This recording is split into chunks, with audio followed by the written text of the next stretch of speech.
अब फिक्र की महाराष्ट्र वाली पॉलिटिकल फाइल खोलते हैं, जहां पिछले 48 घंटे से इतिहास के खूंखार मुगल शासक औरंगजेब बहुत ट्रेंडिंग है। हुआ यह कि कल महाराष्ट्र में समाजवादी पार्टी के सबसे बड़े नेता अबू आजमी ने औरंगजेब की तारीफ में स्तुति गान कर दिया। फिर तो सियासी बम फटने लगे, मामला थाने पहुंच गया, विधानसभा में हंगामा हुआ।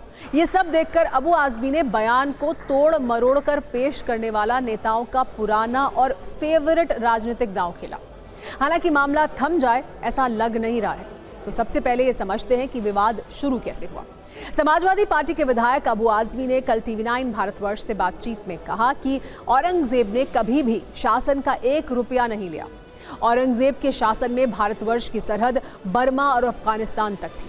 औरंगजेब के जमाने में देश सोने की चिड़िया था। मैं समझता हूं कि वो शासन अच्छा कर रहे थे। औरंगजेब के लिए अबू आजमी ने स्तुति ऐसे वक्त में कर दी जब महाराष्ट्र समेत पूरे देश में फिल्म छावा पर्दे पर छाई हुई है। फिल्म में औरंगजेब की क्रूरता दिखाई गई है, संभाजी महाराज पर हुए जुल्म को दिखाया गया है। इस फिल्म को देखने के बाद औरंगजेब की कब्र तक खोद डालने की चर्चा चल पड़ी है। लिहाजा पक्ष के साथ विपक्ष भी अबू आजमी के औरंगजेब प्रेम के खिलाफ आक्रामक हो गया। विधानसभा के अंदर और बाहर आज खूब हंगामा दिखा। सदन के बाहर महायुति के विधायकों ने अबू आजमी के पोस्टर पर क्रॉस का निशान लगा दिया, उनके नाम को औरंगजेब से जोड़ दिया, पोस्टर को पैरों से कुचला, तस्वीर पर जूते चप्पल मारे गए। विधानसभा के दोनों सदनों में भी तूफान खड़ा हो गया। खासतौर से बीजेपी और शिंदे गुट खुलकर मोर्चे पर उतर आए। खुद डेप्यूटी सीएम एकनाथ शिंदे ने सदन में इस मुद्दे को उठाया। उन्होंने अबू आजमी को बयान के लिए माफी मांगने के लिए कहा। शिंदे ने औरंगजेब को छत्रपति संभाजी महाराज की हत्या का जिम्मेदार बताया। शिंदे ने औरंगजेब की प्रशंसा पर अबू आजमी के खिलाफ देशद्रोह का मामला दर्ज करने की भी मांग की है। औरंगजेब पर महाराष्ट्र की राजनीति में कितनी आग है, ये आप बयानों से भी महसूस कर सकते हैं। औरंगजेब रहमतुल्लाह अलैह वो कभी भी वो ऐसे शासक थे कि उन्होंने कभी भी शासन का 1 रुपया नहीं लिया अपने के लिए। सोचता हूँ कि वो शासन अच्छा कर रहे थे। ये कोई हिंदू मुस्लिम की लड़ाई नहीं थी। अबू आजमीचा धिक्कार करतो। औरंगजेबाने आपली मंदिरं तोडली, मंदिरं तोडून टाकली।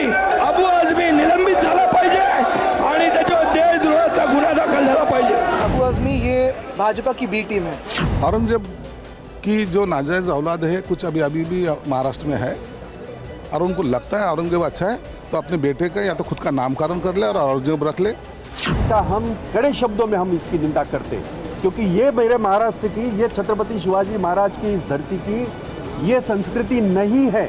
अबू आदमी क्या हिस्ट्री लिखते हैं क्या? वो इतिहास संशोधक है क्या?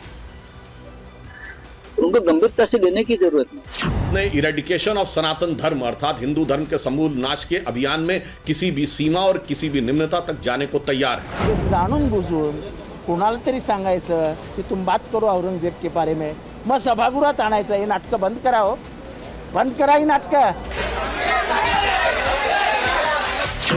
औरंगजेब के बारे में औरंगजेब का उदात्तीकरण करना है, ये हमारा इंसल्ट है हमारे दोनों राजाओं का। उसका निषेध किया है और हमने ये मांग की है कि उनको यहाँ से विधानसभा से निलंबित किया जाए। माफी का क्या, उसको तो टर्मिनेट सस्पेंड करना चाहिए और करेंगे ही।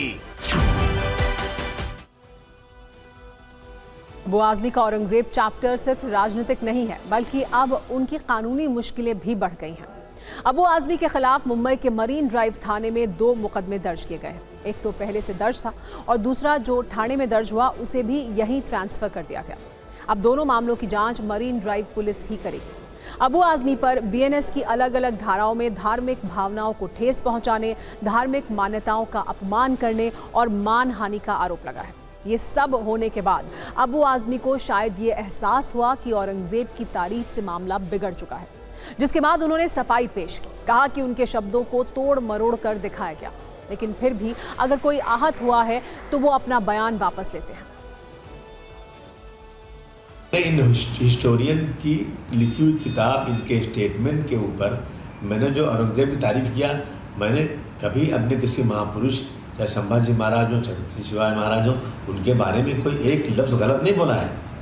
लेकिन अगर इन चीज़ों से किसी को वो लगता है कि इसको तोड़ मरोड़ के पेश करके किसी को लगता है कि मैंने गलत बोला है, तो भाई मैं अपने पूरे स्टेटमेंट को वापस लेता हूँ। अबू आज़मी भले ही इतिहास की किताबों का हवाला दे रहे हैं, लेकिन उन्होंने शायद कुछ सिलेक्टिव चैप्टर्स पढ़े हैं जिसमें उन्हें सिर्फ औरंगजेब की तारीफ वाली पंक्तियां दिखी। अबू आज़मी ने शायद औरंगजेब के चरित्र को समग्रता में नहीं पढ़ा है, वरना वो ये कहना नहीं भूलते कि काशी विश्वनाथ और मथुरा में भगवान श्री कृष्ण का मंदिर औरंगजेब ने तुड़वाया था। अपने 50 वर्ष के शासनकाल में औरंगजेब ने हजारों मंदिर तुड़वाए। अकेले 1679 में ही 200 से ज्यादा मंदिर तोड़ने का आदेश दिया गया था। औरंगजेब ने लाखों हिंदुओं का जबरन धर्मांतरण कराया, हिंदुओं के धार्मिक स्थानों पर टैक्स लगाया। गद्दी के लिए औरंगजेब ने अपने भाई दारा शिकोह को मार दिया और अपने पिता शाहजहां को भी यातनाएं दी। अगर अबू आज़मी ये सब पढ़ते तो वो औरंगजेब की स्तुति करने की बजाय उसका संपूर्ण चरित्र लोगों के सामने रखते।